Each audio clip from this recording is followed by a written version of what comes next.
I'm gonna light this little old charcoal lighter stove up. Get me a little bit of charcoal started so I can cook me up some pork chops and some hamburger patties and some chicken so I can have some meal prep done for this coming week. Because later on in the week, it's going to be Thanksgiving. I'll have to prep a turkey and smoke that on the grill too. So I want to get this out of the way so at least I'll have something relatively friendly to my diet before this holiday hits. So I get this lit up and everything, get it ready, and I'll get back with you.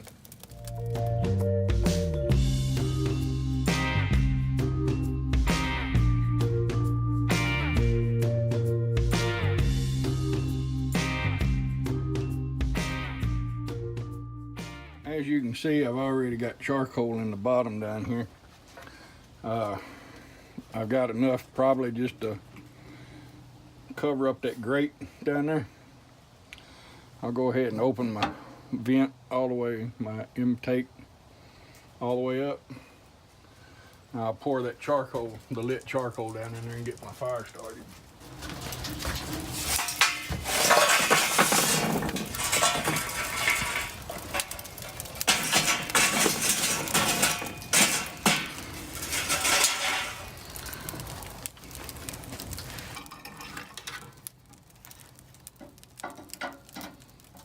Alright, since I'm just going to grill, I'm not going to put the drip pan in that lower insert. I just want to get my grill hot. I want to cook with direct heat.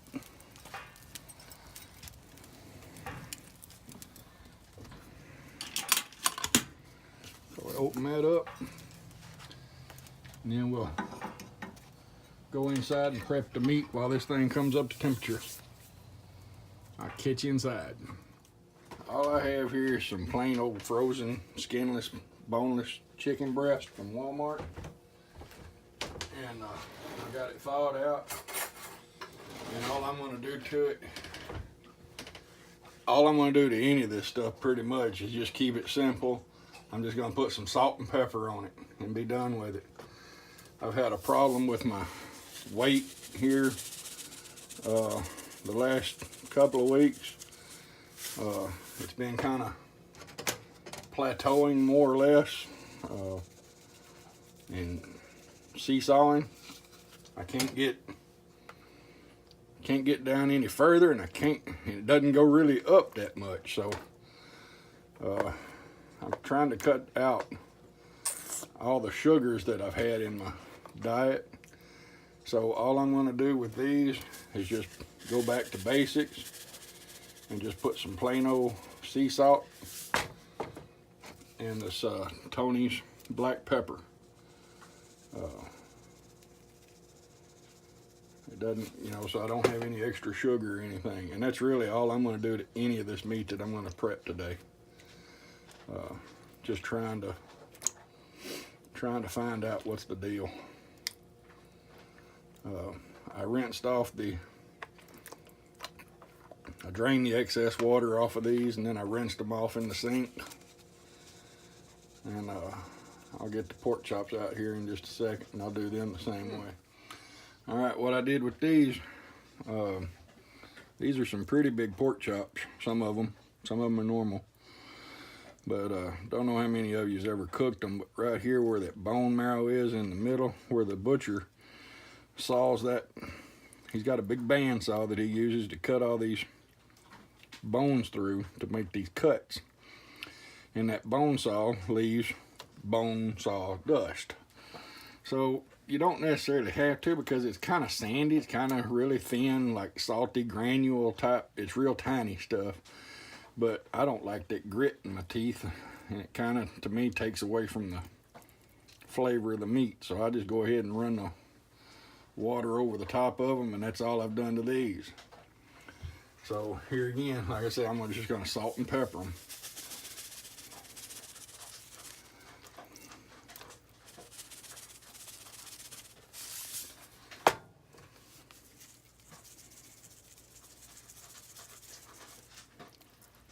Had to open up a new jar of pepper. The other one was just dust.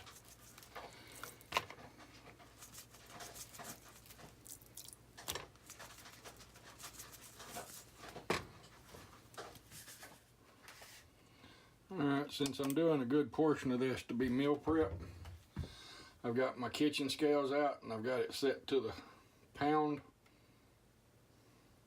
setting so I can pull this hamburger meat off and weigh it up. Oh, excuse me, it's on ounces. Okay, that's a 1/4 pound. There, 0.26 is what it says, but that'll work.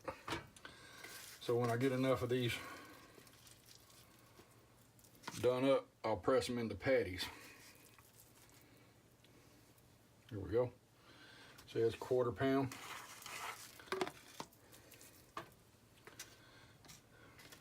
When I get done, I'll bring you back and I'll start making patties out of it. Okay, so now what I'm going to do is I got this little hamburger press. Don't really need it, but you know, it just makes it a little easier to make out a uniform hamburger patty. And you just kind of mash it in there. You know, it makes them cook more even, and you don't have to think about it. Just throw it on there and let them go. You don't have to mash them out.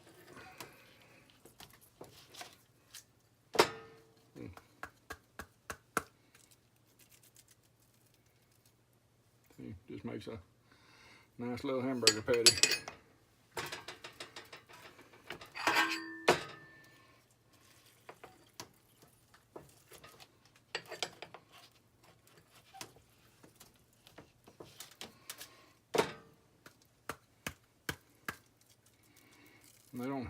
I measured these out into 4-ounce pieces because a serving for me is 6 to 8 ounces. So, I mean, depending on what kind of meal, which meal I'm having, if it's lunch or if it's supper, depends on how much of it I'm going to eat. If I'm going to eat it at supper time, I'll just have maybe 1.5 of these patties. I won't have a whole 2. If I'm going to eat lunch, I'm going to be up a while, I'll eat 2 of them. But if I'm fixing to lay down and go to bed, you know, shortly after supper time, I'm not going to try to fill my stomach up on something to eat. I just don't feel like I burn enough calories while I'm asleep. And I don't want to go to bed with anything like a full stomach. I mean, I might, you know, before bedtime, I might get a little munchy and eat me an apple and some peanut butter or something, but that's why I'm making these in 4-ounce patties. I can just make some, and I can just put them in a Ziploc baggie or one of those plastic, not Tupperware containers, and just grab them out of the refrigerator and put them in the microwave and run with it.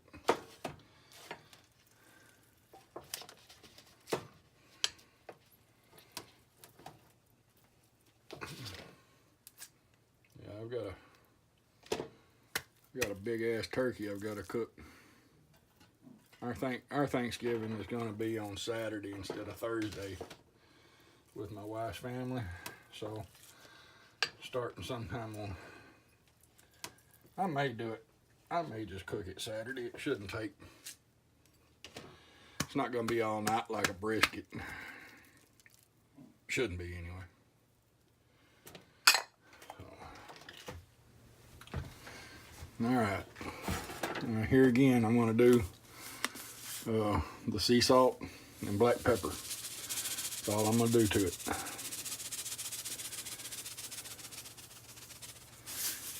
I don't know what it is about this sea salt, but man, it don't need much.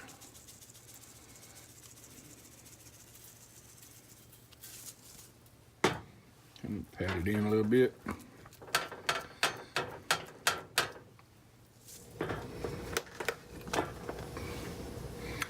All right, I got all the meat prepped. I'm gonna go check on the grill temperature, and I'll see you back out yonder.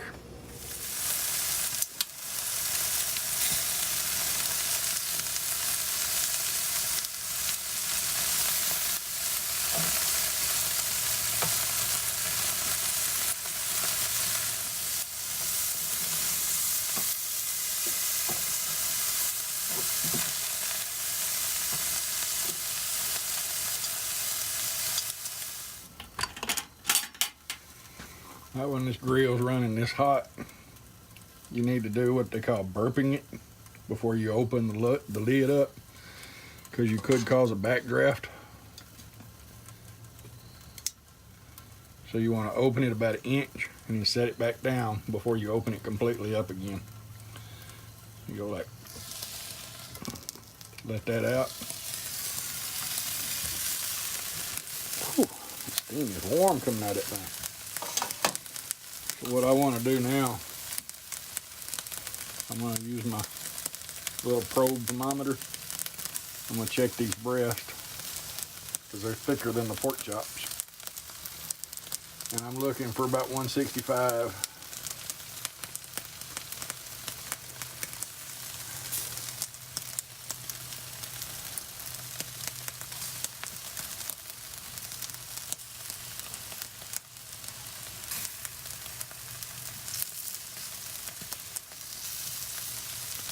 I'm gonna go ahead and flip them again. That's got about 153 on that. I'm gonna flip them again and then we'll pull them off. Man, they look juicy.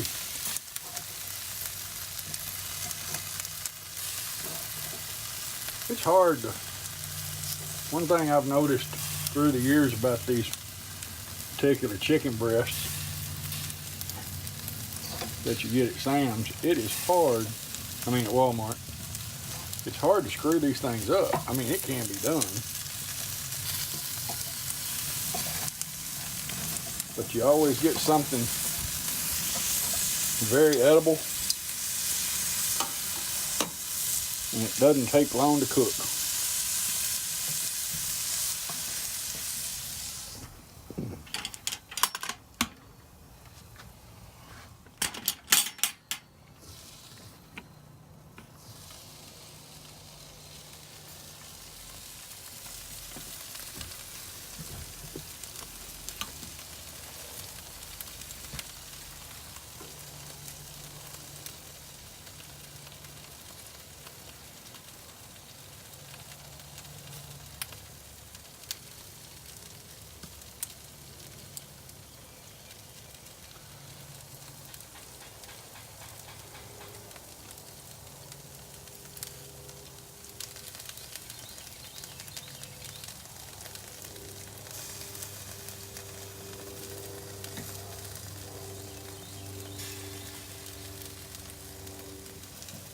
Alrighty. They are all probably more done than what they need to be, but I don't like to take chances. I got them off. They're about anywhere between 175 and 180, and you're shooting for a 165, but as you can see, these things are plenty juicy. I did not dry them out. They look good. Look at that sunlight just glistening off of that. All right, I'll take these in the house and go get my hamburger buns. I'll be right back.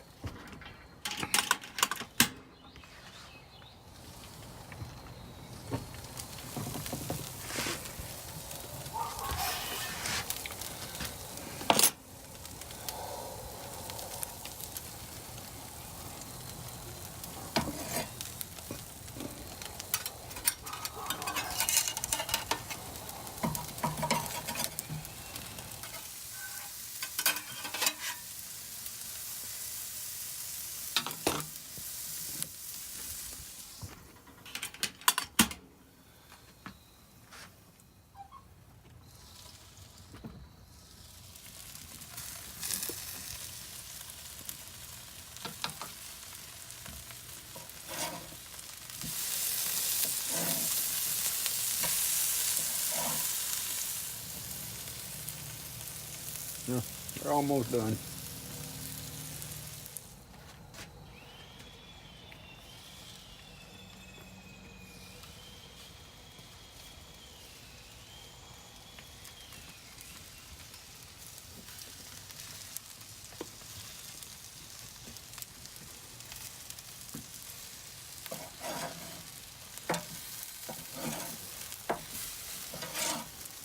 See what we got for temp on these. These shouldn't take near as long as the chicken. Yeah. See, that's already 160 there. This particular hamburger meat is 90. It's either 95.5 or 93.7. I can't remember which. It's lean. So if you overcook these, you really got a choky piece of meat to try to chew on. To make a really fine hamburger patty, you really need something like an 80-20. Something with a lot of fat in it. But my diet won't allow that. So,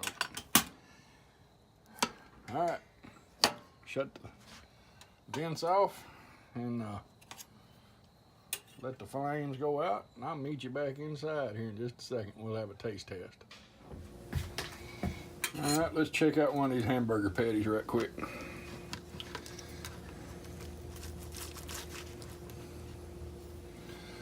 See, it's not completely gray in there. There's a real light shade of pink right along in there.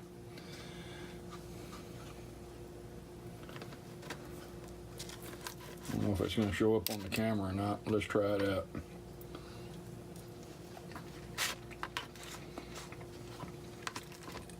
Yes, sir. Absolutely delicious. Just plain old salt and pepper is all it is. Let's try one of these chicken breasts here. See, that's what I like to see. It's solid white all the way across there. It's not dry at all. See.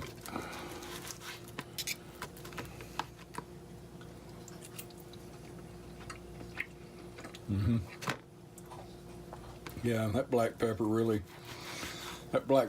pops on that white meat. That's nice. It's got a good flavor to it.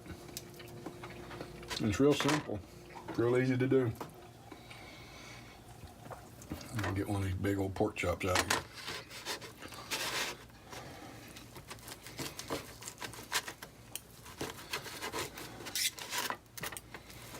I don't mind a little pink on my beef, but you don't want any pink in your pork or your chicken.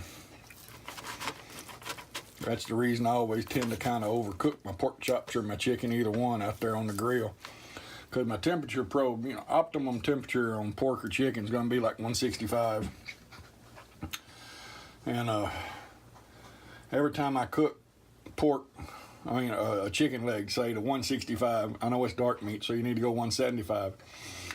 Every time I've done that, it still comes out red next to the bone.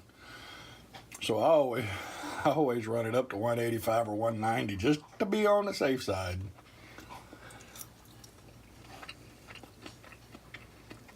Oh, that's good. Yeah. That's real good. There again,